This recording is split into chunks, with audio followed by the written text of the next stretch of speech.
It's been a month since the launch of the iPhone 15 Pro Max and the hype has probably died down now. I wanted to really soak in the Pro Max experience this year before I gave you my detailed review on it. And well, it's befitting of that Pro name. It's actually a Pro Max device, but it's also very boring. Allow me to tell you why in this detailed review of the iPhone 15 Pro Max 1 month later. If you're here for the first time, I'm Ershad, you're watching Trakin Tech English, your destination for detailed, incisive gadget reviews. First things first, let's talk about the titanium build itself. Actually, I like it primarily because it makes the phone much lighter this year. So using it every day doesn't feel like a chore and it doesn't weigh you down like it did with the iPhone 14 Pro Max. As for the color itself, I'm using the titanium blue variant, but I actually prefer the natural titanium color more. Now, if you're wondering if the color on the titanium has held up well, at least on the frame, well, not really, because we've got the color peeling off from one of the corners, and that happened when we were taking B-rolls with the phone. Now, in my personal use, I've actually been using the iPhone 15 Pro Max with the fine woven case, which is a new material that Apple has introduced on the case itself. So it's not a leather case anymore, but the quality is not very good. It gets dirty really fast. So that's something that's a bit of a concern. So don't spend so much money on the fine woven case. I would say that you can pick something else instead. Now, talking about the Type-C port, it's not really new because Android has been doing it for a while. The iPads have had Type-C, MacBook has Type-C ports. So the iPhones, it was only long before it got it. And I'm glad that EU pushed Apple into, ensuring that consumers got the best benefit out of it. So every single Type-C cable that you use with the iPhone 15 Pro Max can charge the phone. I'm using a GAN charger, a StuffCool GAN charger, and a StuffCool cable as well, and it works absolutely fine, no problem whatsoever. But what this Type-C port also enables is that you can connect an SSD directly to it and it works really fine. In fact, you can even connect an entire USB hub, you can connect pen drives, all of that works exceptionally well, no problem there. But what was actually surprising to me was that I could connect an Ethernet port to my iPhone with this Type-C support, and I could actually use the wired broadband connection to download 25 GB of Genshin Impact data. So Type-C is definitely a good move, and as for the new action button, I have some thoughts. Now, with the action button, one thing's for certain, I am not using it for anything more than it being a mute ringer switch for me. Because if you have to actually tune it to work in your favor, you have to go through hoops of, setting up shortcuts and all of that. So that's a bit of a process. Now, if you are willing to do that, then maybe you can do more with it. And I've seen a lot of people do more with it as well.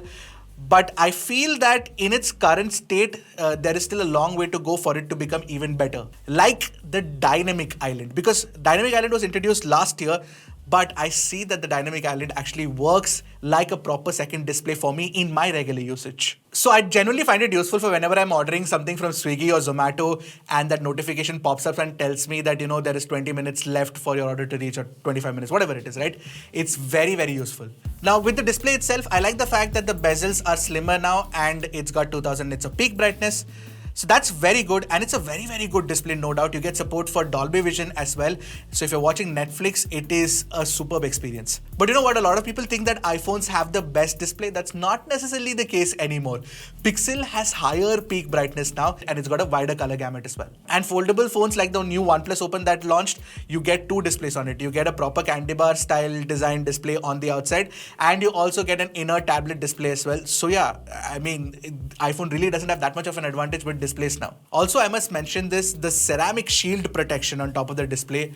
Oh my god, it scratches up so easily, very easily. So if you're buying any iPhone 15 series phone this year, ensure that you buy a screen guard prior to buying the phone itself, because you will need to apply it as soon as you take the phone out of the box. Haptic feedback has been generally good for me with the Taptic engine itself. iPhone's haptic feedback is always reliable and trustworthy. But even there, Android manufacturers are bringing the fight to the iPhone, because OnePlus's haptics, Pixel's haptic feedback are tuned so well with the software now, it feels more natural, more intuitive compared to the iPhone 15 Pro Max. Now, talking about the stereo speakers, some of the best speakers on a phone. You've got Dolby Atmos support as well, so it sounds loud, it sounds rich.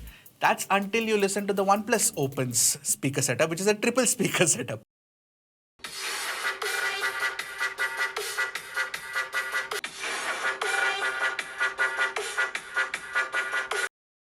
And Bluetooth doesn't support lossless audio, so you cannot use portable audio gear that has support for LHDC or LDAC Bluetooth codecs. But if you're a niche audiophile out there, and if you're using a USB DAC, a high-res lossless one, then the iPhone supports BitPerfect audio, the only phone right now to support it. Of course, Android phones are getting BitPerfect audio support really soon with Android 14 as well. So again, Apple won't have an advantage there really. And here I must mention one thing. To use the USB DAC last year, I actually spent about 3,000 rupees on a camera adapter, basically lightning to USB camera adapter. Now that's gone to waste. I don't know who to give it to. But one area where the iPhone 15 Pro Max is so good is the performance. It's mad good. So I finally got a chance to test out Resident Evil Village in its beta format. It's launching really soon as well, and my mind is blown. So it's a proper console quality game running on this tiny phone, and you've got graphics settings galore along with 120 FPS gameplay support as well. And it runs absolutely smoothly, okay? Absolutely no problem.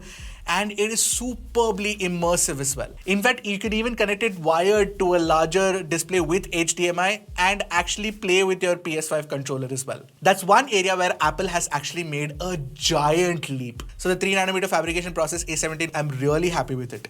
But yes, I know a lot of reports about heating issues were cropping up on the iPhone 15 Pro Max. Well, I must say this, I think it could be a region-specific issue because even before the iOS 17.0.3 update, I didn't face heating when I was using the phone normally. Like a lot of people reported they faced heating with the Instagram app as well. That didn't happen. In any case, the iOS 17.0.3 update has fixed that problem for a lot of users. In fact, before the update, the battery life was not that great for me, but the battery life on the iPhone 15 Pro Max has been superb. It's better than the iPhone 14 Pro Max, but worse off than the iPhone 13 Pro Max, which was of course a battery champion. So right now with the iPhone 15 Pro Max, I'm getting about 7.5 hours to 8 hours of screen on time, which is very, very good. So it's easily 1 day plus battery life with, at the end of the day, you're left with about 25% battery in the bank. Also, one of the things I noticed in my Genshin Impact gameplay is that on the iPhone 14 Pro Max, after about 20 minutes of gameplay, the brightness would get throttled on the display. So, the display would go dim, but that's not really happening with the iPhone 15 Pro Max until about 30 minutes of gameplay, which is very, very good. Also, I noticed that Apple has fixed one more problem that a few users were facing with the software update, because apparently a few users were facing an image retention issue with, their display. And the iOS 17.1 update just came and fixed that. If you ask me, this year Apple has been the update fix king. But I did notice many problems with iOS 17. Unfortunately, I couldn't take screenshots because by the time they happened and I took screenshots, they went away. So there were a few bugs that kept recurring. For example, the camera app sometimes would go completely black. And it's not just with my unit of the iPhone 15 Pro Max, it's happening with Arun's unit as well. And apart from that, there were a few app freezes when I was using Instagram. So sometimes it would just freeze and then I'd have to lock the screen, come back out and then unfreeze the app, or sort of shut the app and then start it again for it to work again properly. If you're using iOS 17 on any iPhone, or if you're using the latest iPhone 15 series, are you facing any of these problems? Let me know in the comments below. But I can say this with a fair bit of confidence that iOS 17 is not entirely bug-free. But while I did talk about the battery life, I didn't talk about the charging speed, which is excruciatingly slow. For a 2023 flagship, I don't think 30-watt charging speeds are enough, especially on a phone that has a very big battery, and especially considering the fact that Apple literally reduces the charging speed by a lot. So from 0 to 80%, it charges in 1 hour. So if you're going to charge up to 80%, it's fine. But that 80 to 100%, that extra 20%, which means that it takes about 2 or 10 minutes to fully charge a phone from 0 to 100, which is madness. So now that I've ranted about the battery charging speeds, I must tell you that the camera performance has been fantastic with the iPhone 15 Pro Max this year. I think, at least in my personal opinion, this is the best flagship camera setup you can buy today. So of course, I've already got 2 detailed comparison of the camera performance with the Samsung Galaxy S23 and the Pixel 8 Pro as well. If you haven't watched those videos yet, you must watch it for my take on it. But with the cameras, Apple has fixed a lot of problems that I had with it. Firstly, you get 24MP outputs, so you get a lot of details. There's no over sharpening. It's very well done. HDR performance has been improved by leaps and bounds with the Smart HDR5 this year. No overblown highlights. I'm super happy about it. But night mode shots still have a few crushed shadows. I hope that Apple can sort of bring up more details from the shadows in the next iPhone. The ultra-wide angle camera is sharp. The video recording is absolutely fantastic as well. But that 5x telephoto camera has been fantastic for me this year. A lot of people say that it's too much zoom, but it's really, really good. The kind of pictures that I got with it, especially portrait shots, are proper DSLR, like you should check these out. And apart from that, the edge cutout is so good, the portrait mode is really good this year. And apart from that, the action mode with the 5x camera, oh my god, the stabilization, it's nuts. It's almost GoPro level, sometimes even better. By the way, what also makes the iPhone 15 Pro Max a very pro grade phone is the fact that you can actually shoot log video now, and the kind of log video footage that I've seen some really good photographers shoot is just madness. And that's the reason why I call this is a proper pro phone, because you get console quality gaming and almost DSLR like features in the camera setup as well. So yeah, so overall camera performance, I am very happy with the iPhone 15 Pro Max for sure. So what I noticed in my time with the iPhone 15 Pro Max is that the performance, especially for gaming, is fantastic. Camera is good, very good. Battery life is also very dependable. The display is of course very good, no doubt about it. The phone is also lighter. If I have a few concerns, that would be with slower charging speeds and iOS being slightly buggy. But I must really mention this. I've been using the iPhone 15 Pro Max for a month now. After a while, I'm like, well, that's it.